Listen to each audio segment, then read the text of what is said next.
The last 10 years probably been the toughest 10 years, well certainly BJ and I've spent on the farm. And you know, I remember saying one day, I'll be glad if I can wake up one day and not have to make a decision, because it just seemed every day there was something new confronting you, know, whether it was no water allocation, or grain went to $400 a tonne, milk price crashed through the floor at one particular time, fertiliser prices went through the roof. I mean, all you can do in that situation is bunker down, keep your costs out of it, and hope that the next year's a bit better. The herd size here at the family dairy is 600 milking cows with approximately 200 replacements. So we hope to milk between 700 and 800 cows this year. Our father started dairy farming in the 70s, and we've taken over and continued dairying at East Barham up until now. As far as our practices go, we've changed from total summer pasture, irrigation through the summertime, to no summer pasture, no irrigation through the summertime. They'll be housed here 24/7 in the summertime, just to give us more control on production, on herd health. With very little water allocation, we had to alter the way we did things. So we changed from a spring-based herd to a winter-based herd. We sold water at different times to basically set ourselves up to build this thing.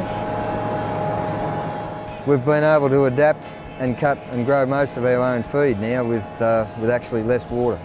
We're trying to utilise the water that we've got in the autumn and the springtime to grow as much feed and conserve for the summertime. We think that we can milk 1,000 cows and do it quite comfortably and grow most of our own feed here into the future.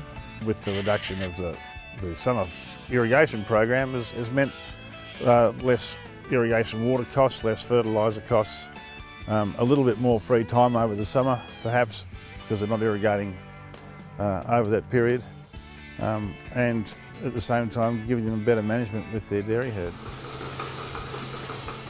That's the long-term plan, is to get the protein and the butter fats up. Try to get that premium milk all the time. Our focus now is on cow health, because when you're running such a large number of cows, it's very difficult to keep an eye on them all. We now put cow health at the forefront. Out of this here, we'll hope we will get better quality milk, because we won't have the mastitis issues that we do. The cows will not stress as much in the summertime because they'll be under constant shade and close to water. The sheds are facing directly north-south, so every part of the floor of the shed will get some type of sunlight during the day, and that's purely to kill the bacteria on the ground and dry the soil out. This is where they'll spend probably 65% of their time.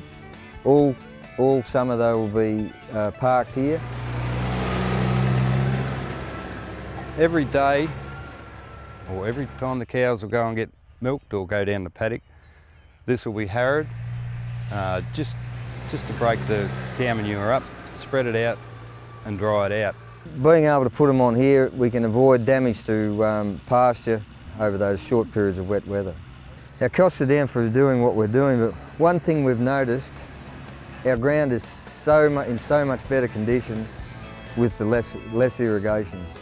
We're here for a short time, and we want Milverton a better place when we're finished. And dairy farmers, I guess, are a little bit a breed of their own too, because they all genuinely love what they do. They love their cows, and when times do get tough, they're prepared to look sideways and elsewhere to try and maintain their herds, and are constantly on the lookout for methods to improve the bottom line and the milk production and the health of their cows.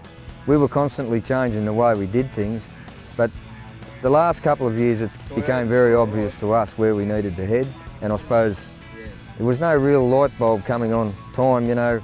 It was more of an evolution, but once we seen the future and we seen the way the Murray-Darling was heading, that perhaps, you know, we need to use less water, the decision became easy, and it was to us, fairly obvious with our property anyway. We're using less water.